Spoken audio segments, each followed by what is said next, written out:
Saludos desde Žižkov. Este es el segundo vídeo para la clase de Literatura Española SL2 de la Universidad Técnica de Liberec. En el último vídeo nos dedicamos a Galdós, recordáis seguramente, y hemos leído un fragmento, una página de Fortunata y Jacinta. Esta es la generación de Galdós, es la generación del realismo y del naturalismo, y después de esa generación viene en la literatura española, en la historia de la literatura española, viene la famosísima generación del 98. Generación del 98. Entonces hoy me voy a dedicar a los autores que están en la fotocopia 4, que son, es un poco diferente de lo que pone, digamos, el sílabus de Psenaski, o ese sílabus pone Unamuno Machado y luego Azorín Baroja, pero yo voy a seguir la fotocopia, ¿vale? Da lo mismo porque el contenido para el examen es el mismo, pero yo voy a seguir la fotocopia 4 que tenéis en el SIS, y aquí tenemos Azorín a la izquierda, y luego con la novela La Voluntad, y luego tenemos Unamuno, ¿verdad? Pues me voy a dedicar a esta fotocopia y a estos dos autores. Antes de empezar, mando un saludo muy fuerte, espero que estéis bien y que resistáis la cuarentena, ¿no? Que ya se alarga mucho. Bien, entonces, el tema hoy es la generación del 98. ¿Por qué se llama generación del 98? O sea, de 1898. Bueno, pues porque se supone, o así se explica a menudo, así se explica a menudo en los libros, que España perdió en el año 98, 1898, repito, perdió sus últimas colonias, es decir, perdió Cuba y Puerto Rico y también Filipinas, y entonces a partir de ese momento ya España era un país sin colonias. Un país sin colonias, estaba diciendo, es, digamos, un país que ya no tiene un imperio, ¿no? Antes España era un imperio muy pequeño, ¿no? Y absurdo, pero, ¿me entendéis? Tenía todavía sus colonias. Así que era pues como Inglaterra y un poco como Francia, etcétera, ¿no? Como si fuera un país grande todavía. Y a partir del momento en el que pierde sus últimas colonias, pues ya se queda solo España.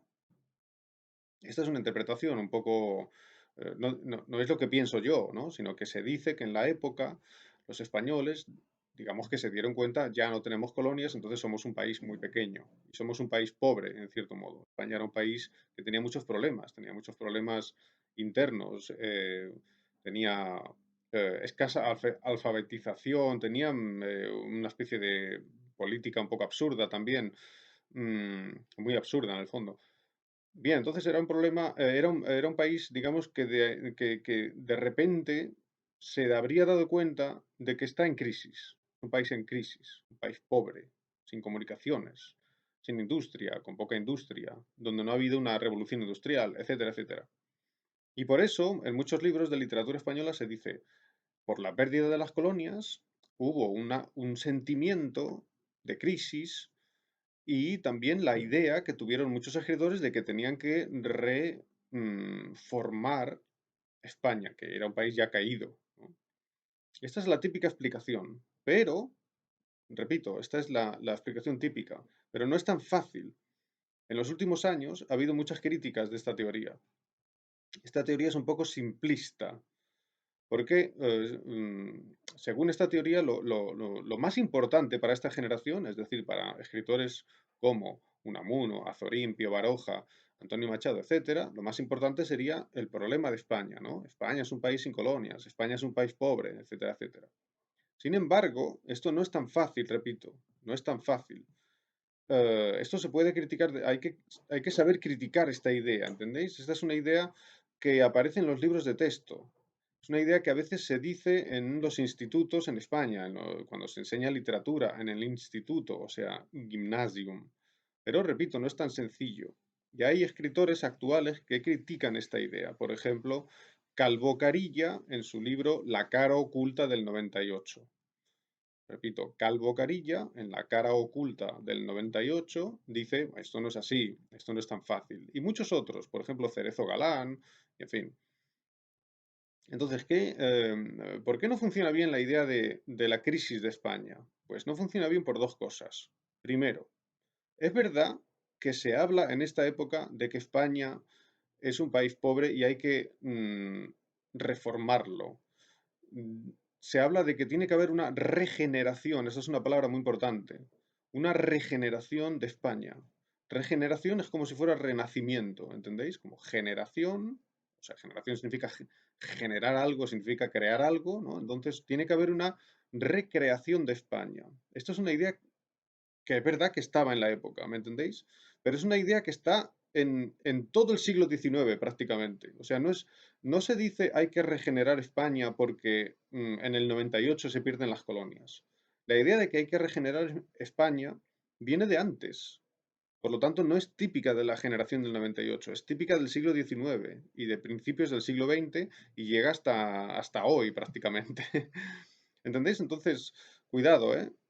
Decir generación del 98 igual a problema de España es demasiado simple, porque repito, el problema de España ya estaba antes.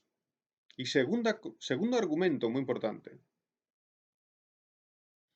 cuando empiezan a escribir los autores de la llamada generación del 98, como por ejemplo Unamuno, Pío Baroja, Azorín, cuando ellos empiezan a escribir a finales del siglo XIX o principios del siglo XX, no hablan del tema de España.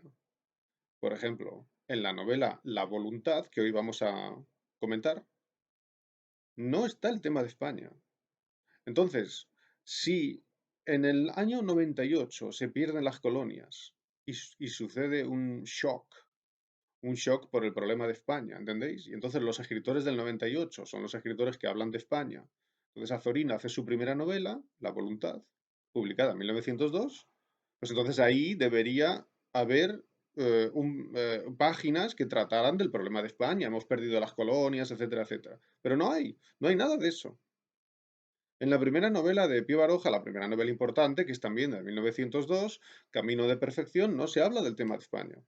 En una novela como Niebla, de Unamuno, que vamos a comentar hoy, escrita en 1907 ya tendría que hablarse del problema de España, porque hay un problema en España porque se perdieron las colonias, ¿entendéis?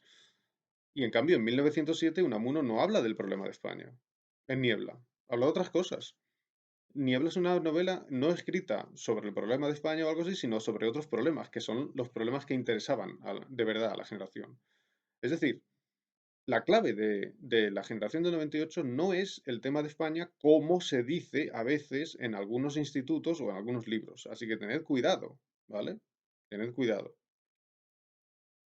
Entonces, ¿cuál es la clave de la generación del 98? Pues la clave de la generación del 98 es la filosofía que leían estos autores y esta filosofía proviene del siglo XIX, sobre todo de autores franceses y alemanes y muy fuertemente de autores alemanes. Es decir, hay una serie de autores alemanes, también franceses, que han escrito durante el siglo XIX, pero a lo mejor ahora, justamente a finales del siglo XIX, empiezan a traducirse o a ponerse de moda en España.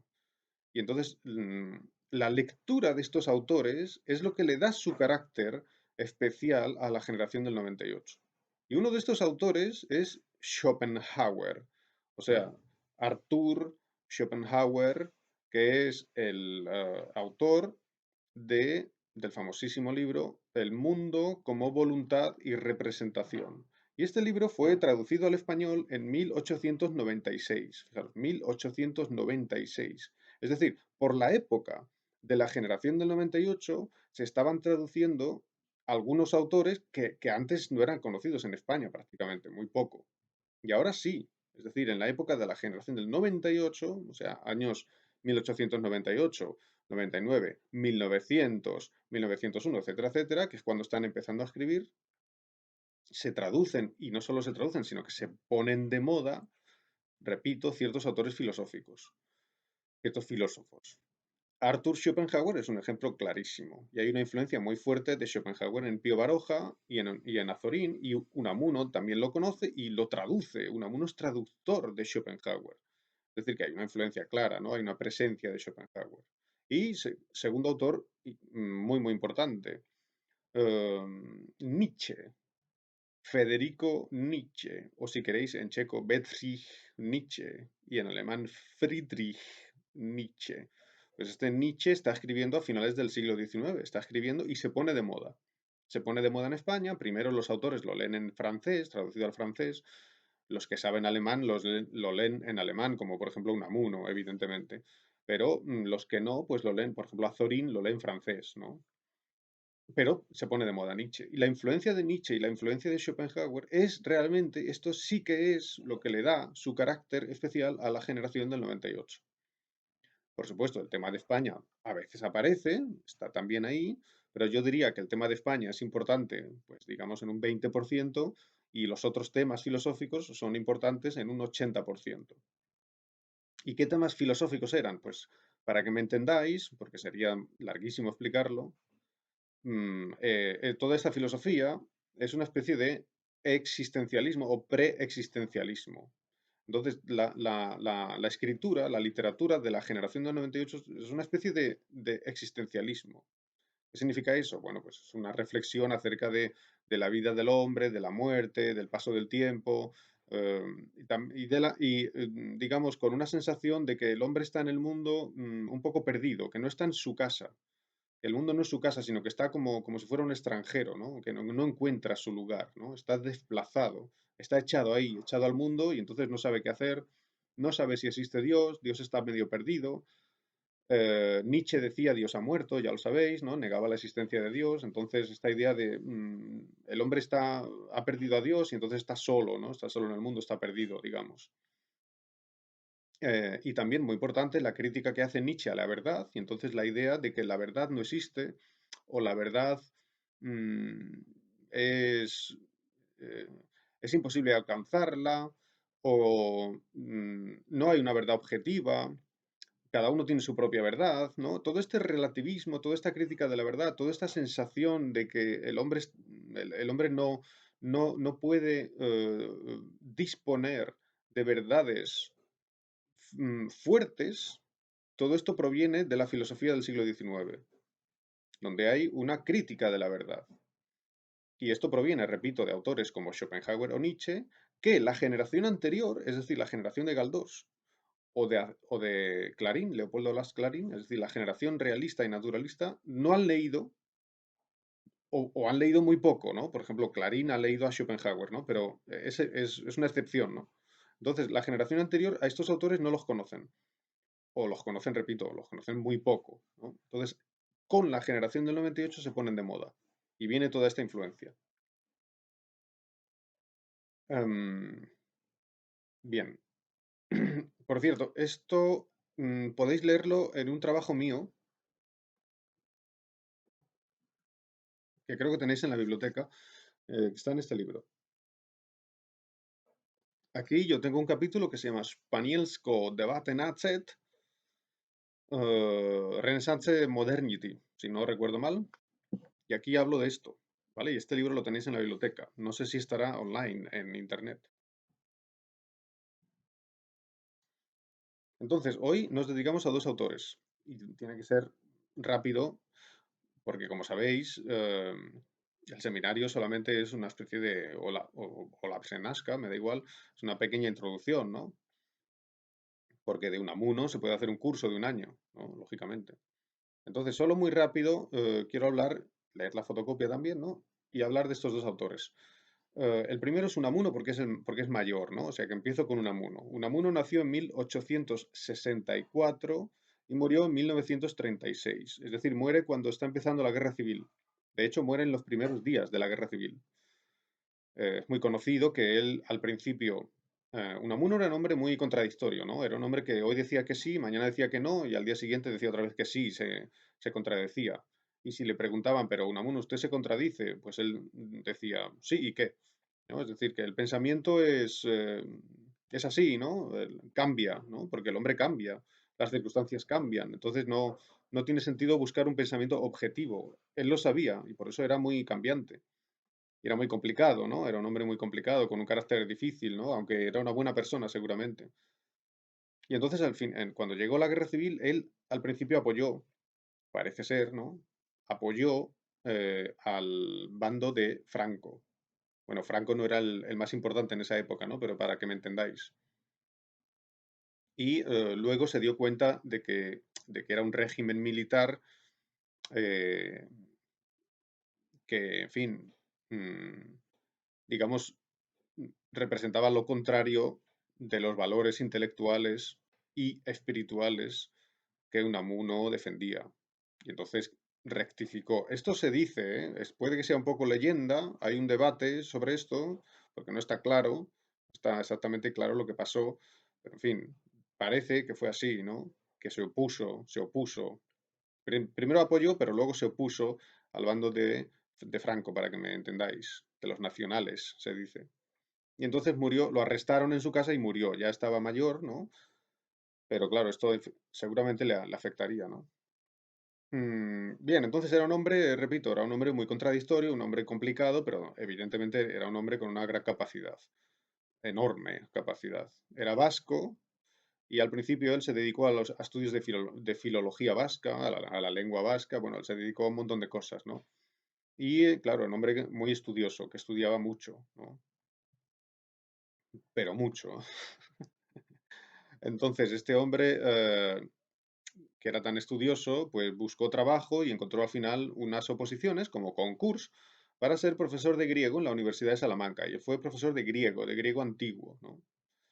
Pero, claro, era un hombre que sabía muchos idiomas. Por ejemplo, era traductor del alemán, ya lo he dicho, pero también era traductor del inglés, ¿no? Entonces, era un hombre que leía alemán, inglés, francés, italiano, eh, griego y latín, pero no solo eso, sino que el tío aprendió danés para leer a Kierkegaard, o sea, a un filósofo danés, para leerlo en danés. Tenía los libros en danés, se los mandaban desde Dinamarca. Y él aprendió danés, ¿no? Él solo, en su casa. Entonces, claro, es una persona, eso no es tan fácil, ¿eh? Todo eso. Y al mismo tiempo estaba escribiendo y escribiendo para los periódicos y escribiendo novelas y dando clases, ¿no? Y metiéndose en política, en fin, o sea, era un hombre con una capacidad brutal, ¿no? Se diga lo que se quiera, ¿no? Uno puede criticar a Unamuno o decir amo a Unamuno, da lo mismo, pero no se puede negar que tenía una capacidad única, ¿no? Era un hombre muy inteligente, ¿no? Eso está claro. Luego tuvo problemas en la política en España y lo desterraron. Fue desterrado a Fuerteventura. Entonces de ahí huyó y estuvo en París, ¿no? Entonces también de una vida un poco así como aventurera, ¿no? Una parte de su vida. O sea, Unamuno era un hombre tranquilo, ¿no? Estaba en su casa estudiando, pero también se metió en líos, ¿no? De política. Bien. Entonces, algunos libros importantes de Unamuno. Algunos, ¿eh? Porque Unamuno escribe sobre todo, bueno, perdón, o sea, Unamuno escribe todo, ¿no? Unamuno escribe todo. Escribe obras de teatro, poesía, ensayo y novela, ¿no? O sea, es un hombre que escribe de todo. Y millones de artículos de periódicos. Y cartas, no digamos, ¿no? O sea que era una máquina. Pero lo más reconocido, no sé cómo decirlo, en fin, quizá la clave de su producción es la novela y también el ensayo. Entonces, a principios del siglo XX, Unamuno publica un ensayo que se considera como su gran ensayo, del sentimiento trágico de la vida.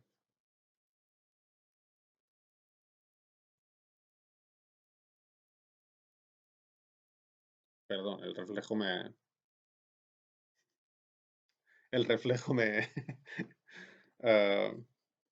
me ha jugado una broma. En ese ensayo, que es del año 1913, aparece este ensayo. Y es uno de sus libros más importantes y donde está su filosofía, ¿no? Más claramente. Y ahí, por ejemplo, habla Unamuno de un concepto suyo muy importante, que es el hombre de carne y hueso. Eso se dice en español. El hombre de carne y hueso es el hombre que tiene carne y hueso, ¿no? ¿Qué significa eso? Significa como que es material y en este sentido es el hombre real, ¿no? El hombre no como una especie de abstracción, ¿entendéis? Sino el hombre real que sufre, que tiene que comer, que se hace viejo, ¿no? Etcétera. Y Unamuno dice que la filosofía tiene que ser la filosofía para el hombre de carne y hueso. Es decir, que la filosofía no puede ser una especie de pensamiento así abstracto que, que es muy interesante y muy inteligente, pero que no sirve. Tiene que servir, digamos, para la práctica de la vida. Tiene que servir para el hombre de carne y hueso. Entonces, Unamuno dice que cada hombre hace una filosofía para sí mismo, digamos, ¿no? O sea, cada hombre necesita su filosofía, es una especie de necesidad vital para solucionar sus problemas de hombre de carne y hueso, o sea, sus problemas individuales. Así que la filosofía de Unamuno es distinta, no es una filosofía, digamos así, del pensamiento, sino que es una filosofía para solucionar los problemas de Unamuno. O sea, Unamuno piensa para solucionar sus propios problemas. ¿Y cuáles son sus problemas? Pues básicamente en ese libro su gran problema es uno, ¿no? Y esto es lo que produce el sentimiento trágico, la sensación de que debe morir y desaparecer. Y hay algo que, digamos, hay una esperanza de que el alma es inmortal, entonces vamos a ir al cielo y allí está Dios y nos va a recoger. Pero hay algo que le dice a Unamuno, hay algo que le dice que no, que es que va a morir y desaparecer absolutamente. Y entonces Unamuno tiene que enfrentarse a la idea de la total desaparición, ¿no? O sea, la muerte es la desaparición total, se acabó.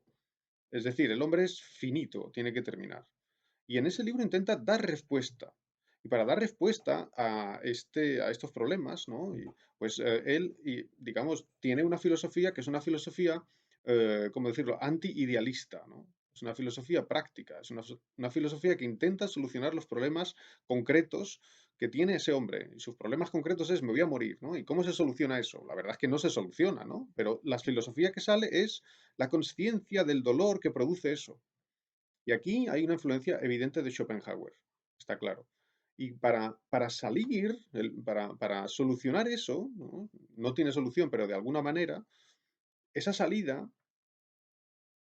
ya digo, de alguna manera, se hace a través del, digamos, del amor, ¿no? El amor es lo único que puede, eh, que ayuda, ¿no? Digámoslo así, según Unamuno. Esto es la filosofía de Unamuno.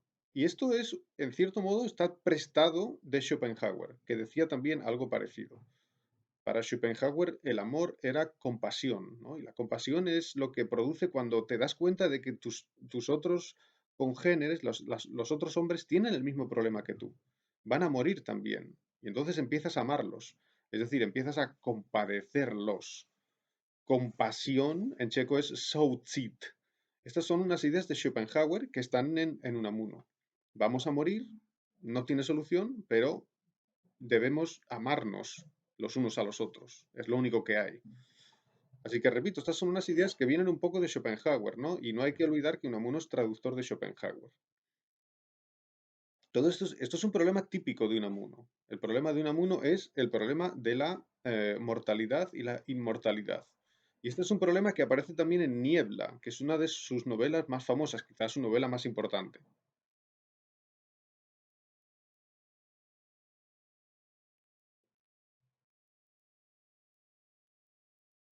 Niebla. Esta es una novela publicada en el año 1914, o sea, un año después del ensayo al que me acabo de referir. Unamuno la había escrito antes, la había escrito en el año 7, ¿no? 1907, pero no se publica hasta el año 14. Vale, entonces en esta novela hay una cosa muy curiosa. Bueno, en esta novela hay muchas cosas curiosas y debería hacer un vídeo de 2 horas, ¿no? Pero un vídeo de 2 horas no es pedagógico, así que intento daros solamente algunas ideas. En esta novela hay un personaje que se llama Augusto Pérez, que siempre se está haciendo preguntas, ¿quién soy? ¿Qué sentido tiene? Es como si se preguntara por el sentido de la vida, ¿entendéis? Lo mismo que en el ensayo, Unamuno dice, somos mortales, somos inmortales, vamos a morir, ¿qué es esto, no? ¿Qué es la vida? Es una especie de existencialismo, ¿entendéis? Y el personaje de Niebla también es un personaje existencialista, que se pregunta quién soy, qué sentido tiene todo esto. Bueno, y al final, bueno, tiene una serie de aventuras, le gusta una chica, la chica lo traiciona, etcétera. Y entonces al final él dice, bueno, ya estoy harto de la vida no tiene sentido, me voy a suicidar. Se quiere suicidar. Y entonces va, al final de la novela, va a ver a Unamuno. En la novela aparece Unamuno, ¿no? Está en Salamanca. Y entonces el personaje va a ver a Unamuno y dice, yo me quiero suicidar. Y Unamuno le dice, no puedes suicidarte. Y dice, ¿por qué no? y le dice Unamuno, porque eres un personaje, eres un personaje de novela, así que no te puedes suicidar. Y entonces el otro se enfada y le dice, Unamuno le dice al personaje, en realidad no existes, como no existes, no puedes suicidarte. Y el otro se enfada y dice, sí, sí que existo, ¿no? Y dice, el que no existe eres tú, ¿no? Le dice, el personaje le dice a Unamuno, que es su creador, le dice, tú eres el que no existes. Claro, eso es como el hombre hablando con Dios, ¿entendéis? El hombre le dice a Dios que le solucione su problema vital y Dios le dice, no le ayuda.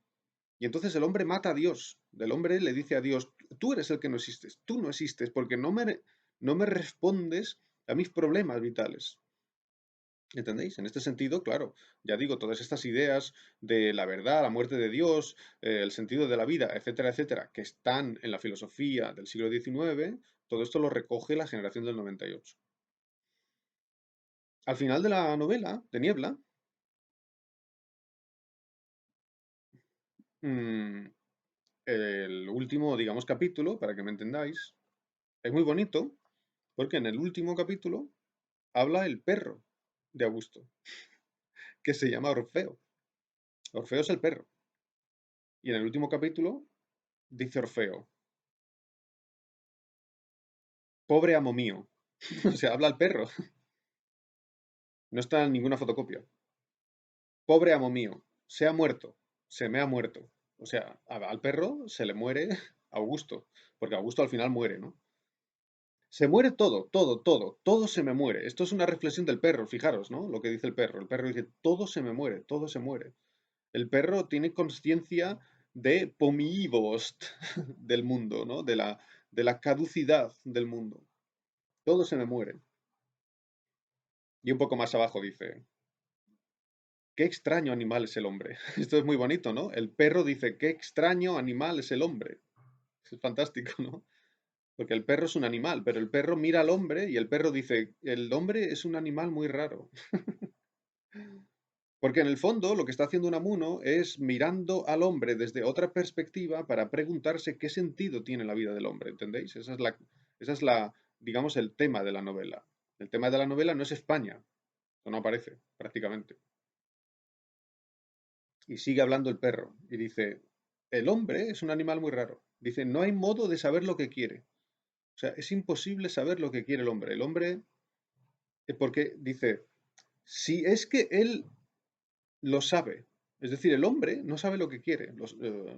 Las personas, Člověk no sabe lo que quiere. Es como que va buscando algo, pero ni siquiera sabe lo que necesita, ¿no? Es un ser extraño, es un ser lleno de deseo, pero es como un deseo absurdo que no se puede cumplir nunca, ¿no? Son ideas existencialistas, evidentemente. Y un poco más abajo, en la misma página, acaba diciendo, es un animal enfermo, no cabe duda. O sea, el hombre es un animal enfermo. ¿Cuál es la enfermedad del hombre? Es una enfermedad existencial, no es una enfermedad física, ¿no? Sino es una enfermedad existencial. Es una especie de sensación de estar completamente perdido, no tener respuestas para sus enigmas. Ese es el tema de Niebla. Y también muy importante, en Niebla se habla de una cosa que tengo que comentar, que es la nivola. ¿Qué es la nivola? Pues a Unamuno le criticaban y le decían, oye, las novelas que tú escribes, Unamuno, son muy raras, en el fondo no son novelas. Y Unamuno decía, sí, ¿de verdad? Bueno, pues si no son novelas, serán nivolas. Nivola es una palabra que se inventa Unamuno.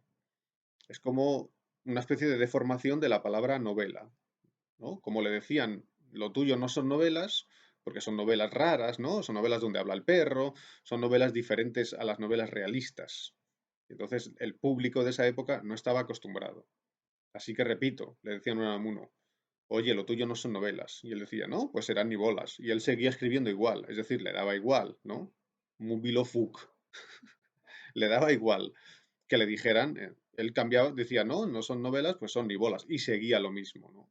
Entonces, a veces se habla de la novela de Unamuno como, como nivola, que no es exactamente una novela, es una novela extraña, ¿no? La técnica de escribir novelas es extraña. Las novelas de Unamuno son raras. Están llenas de ideas. Son novelas filosóficas. Como son novelas filosóficas donde se piensa mucho y no pasan muchas cosas, sino que se piensa mucho y son como desorganizadas, pues son unas novelas raras, son unas novelas nuevas, ¿entendéis? Y eso sería La Nivola, una especie de novela diferente a la novela de Galdós. Una novela que no pretende copiar objetivamente la realidad, como quería Galdós, más o menos, sino que La Nivola refleja los pensamientos del autor. Es una especie de novela lírica, una novela casi como se escribe un poema o como se escribe un ensayo, ¿entendéis? Porque, ¿qué es lo que importaba a Unamuno? Pues el hombre de carne y hueso, es decir, sus problemas, los problemas de Unamuno. Entonces, cuando Unamuno escribe novelas, habla de sus problemas, de lo que a él le agobia, lo que a él le apasiona, sus problemas personales, ¿no? Entonces la novela se hace más subjetiva. La novela realista es objetiva, o pretende ser objetiva, ¿entendéis? Y la novela de la generación del 98, de toda la generación, y de la de Unamuno, por ejemplo, es una novela más subjetiva. Eso sería La Nivola, explicado muy rápido. Y otra obra que tiene clarísimamente relación con estos temas que acabamos de ver, esto que aparece en Niebla, la idea de que el hombre está solo en el mundo, no tiene quien lo guíe, porque Dios no está. Unamuno, cuidado, ¿eh? Unamuno tenía un pensamiento cristiano muy importante, ¿no? Pero tenía un cristianismo muy extraño, un cristianismo heterodoxo, de manera que la Iglesia Católica prohibía los libros de Unamuno. Sin embargo, Unamuno necesitaba a Dios, siempre estaba hablando de Dios, ¿no? Pero concebía la relación entre hombre y Dios de una forma muy extraña, muy especial, heterodoxa, es decir, iba más allá de las enseñanzas de la Iglesia Católica, de las enseñanzas del cristianismo oficial, ¿entendéis? Entonces hay que entender a Unamuno como un pensador cristiano, pero un pensador cristiano heterodoxo, por lo menos desde cierto punto de vista, ¿no? Y en la época fue considerado como heterodoxo, efectivamente.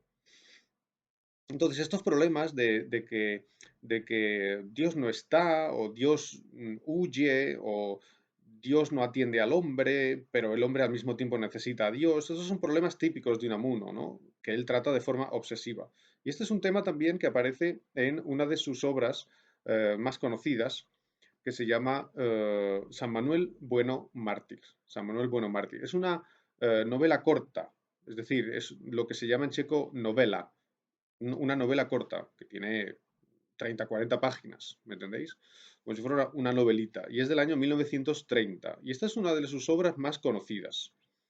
Esta es una obra muy buena para que la leáis, porque para vuestra lista de lecturas, primero, porque es una obra fantástica, y desde luego es una obra, digamos, cómoda para vosotros, porque es una obra corta, ¿no? Así que realmente merece la pena leer esta novela.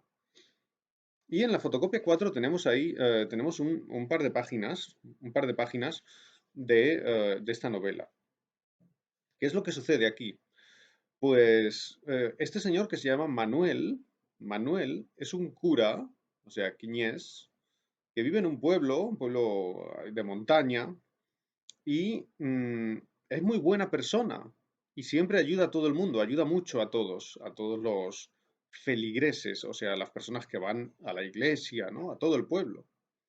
Y es tan bueno que le llaman, o que dicen que es un santo, ¿no? Por eso San Manuel, ¿entendéis? San Manuel. Este señor se llama Manuel y es una especie de santo. Pero tiene una cosa curiosa y es la típica paradoja que le gusta a Unamuno. Personajes paradójicos, ¿no? Es un cura, es un sacerdote muy bueno con todos, pero no cree en Dios. No cree en Dios. Es decir, no consigue creer, él quisiera creer, porque él cree que el cristianismo es bueno, pero él no cree, ha perdido la fe. Claro, esto imaginaros, a la Iglesia Católica no le gustaba, por eso los libros de Unamuno están prohibidos por la Iglesia. O sea, hoy no, ¿me entendéis? Pero en aquella época fueron prohibidos por la Iglesia. Bueno, francamente no sé si ahora lo están o no están, pero en fin, los libros de Unamuno se pueden leer sin problema, ¿no? En aquella época a la Iglesia no le gustaba, ¿no? Esto. Porque eso de que haya un cura, pero que no cree en Dios, muy raro, ¿no? Bueno, entonces, Lo que pasa es que a él, repito, a él le gustaría creer, pero no puede creer, porque perdió la fe. Eso no, uno no puede obligarse a creer o no creer, ¿no? Si no crees, no crees, ¿no? Da igual, no te puede convencer. Entonces, en la novela hay otro personaje que se llama Lázaro, y es un nombre simbólico, porque Lázaro es aquel a quien Jesucristo resucitó en la Biblia.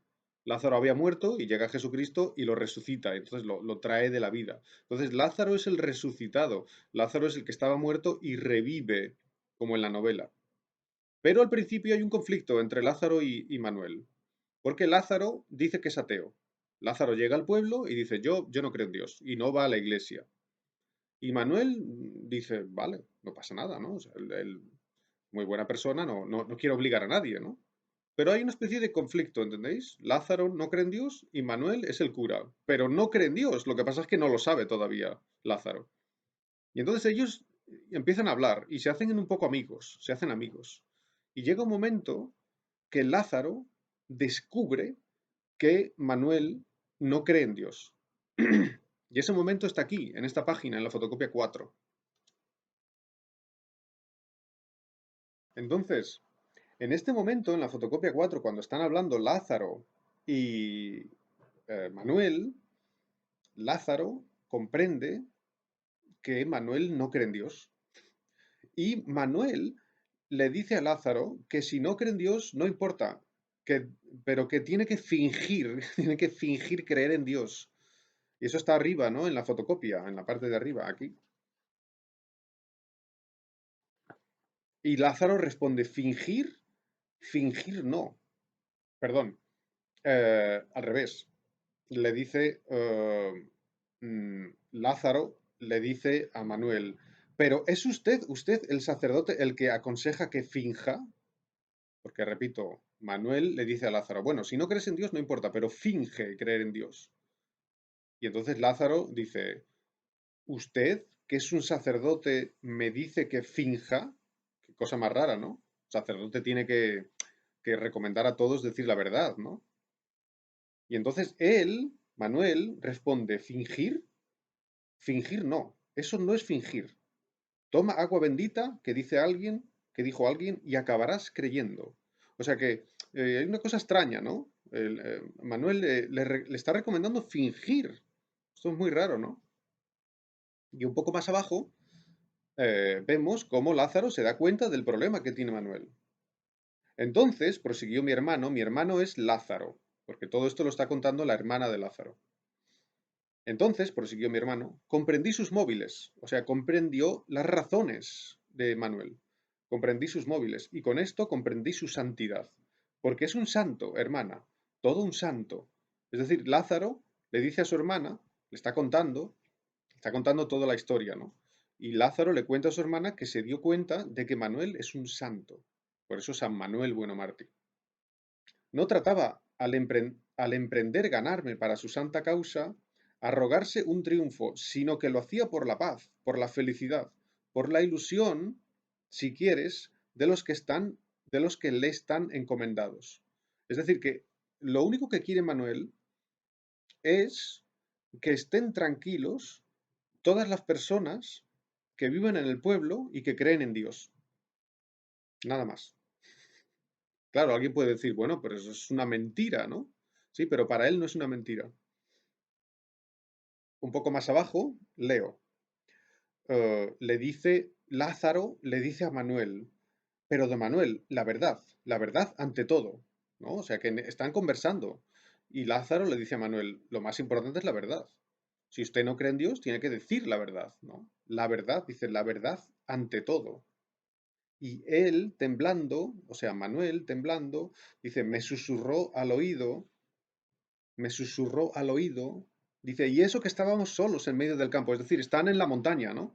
No hay nadie alrededor. Y sin embargo, Manuel se acerca al oído y en el oído a Lázaro le dice, la verdad, la verdad, Lázaro, es acaso algo terrible. La verdad es algo terrible. Algo intolerable, algo mortal. La gente sencilla no podría vivir con ella. Eso se lo dice Lázaro. El cura se lo dice a Lázaro al oído. ¿Y cuál es esa verdad?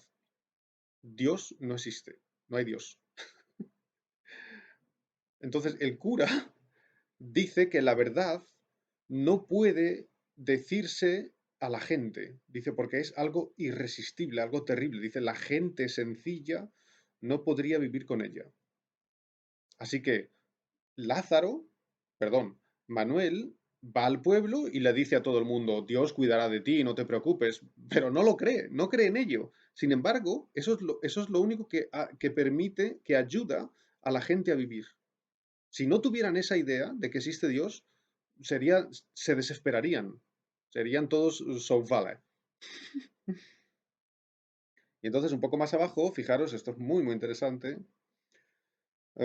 dice, eh, esto está en la línea 217, tenéis las líneas ahí, ¿verdad? Dice, lo que aquí hace falta, esto lo dice Manuel, lo que aquí hace falta es que vivan sanamente, o sea, que la gente viva. Esta es la última verdad, la verdadera verdad. Que vivan sanamente, que vivan en unanimidad de sentido y con la verdad, con mi verdad, no vivirían. Que vivan. Esto hace la Iglesia, hacerlos vivir. ¿Religión verdadera? Todas las religiones son verdaderas en cuanto hacen vivir espiritualmente a los pueblos que las profesan, etcétera. Está diciendo, cualquier religión vale. Cualquier religión es verdadera. Porque hace vivir al pueblo que la profesa, es decir, ayuda, la religión ayuda a vivir, pero Dios no existe. Pero no importa, no importa que Dios no exista, o que exista o no exista, no importa, porque lo que importa es la vida y la religión ayuda a vivir. Entonces, lo que está diciendo aquí Manuel es que la verdad es relativa y por tanto, digamos, está criticando la idea de que el cristianismo es la religión verdadera. No, el cristianismo no es la religión verdadera. El islamismo también es la religión verdadera, según esto que está diciendo el personaje, ¿entendéis? Entonces esto molestaba a la iglesia. Pero por otra parte, lo que está haciendo Unamuno es usar un concepto de la verdad relativo. No hay una verdad objetiva, sino que la verdad que cada uno lleva dentro, esa es la verdad. Si alguien cree profundamente en algo, pues es verdad, porque lo cree, ¿no? La verdad es lo que uno cree, ¿entendéis? Eh, y esto se parece de lejos, muy de lejos, pero se parece de lejos a la crítica de la verdad que vemos en la filosofía del siglo XIX, por ejemplo, en Nietzsche. Ya digo, no es lo mismo, cuidado, no es lo mismo. Y Unamuno criticaba a Nietzsche, lo conocía y lo criticaba. Pero, diga, de lejos se parece, porque está diciendo no hay una verdad, sino que hay muchas verdades. Hay tantas verdades como hombres. Así que ya veis el tema filosófico y el tema, digamos, existencialista acerca de la no existencia de Dios. Como Dios no existe, el hombre está perdido, ¿no? Entonces el hombre necesita vivir, pero no tiene verdades, tiene que fabricársela. Tiene que fabricarse una, sin darse cuenta de que se la está fabricando. Bien, ahí veis toda la problemática de Unamuno. Y en fin, ahora quiero empezar a hablar de Azorín, pero la verdad no sé qué. Voy a hacer una cosa. Voy a cortar aquí el vídeo y luego voy a seguir con Azorín porque me estoy pasando. Ya llevo 45 minutos casi de vídeo, así que voy a hacer una pausa y voy a hacer una segunda parte del vídeo sobre Azorín y os mandaré los dos enlaces, ¿de acuerdo? Hasta pronto.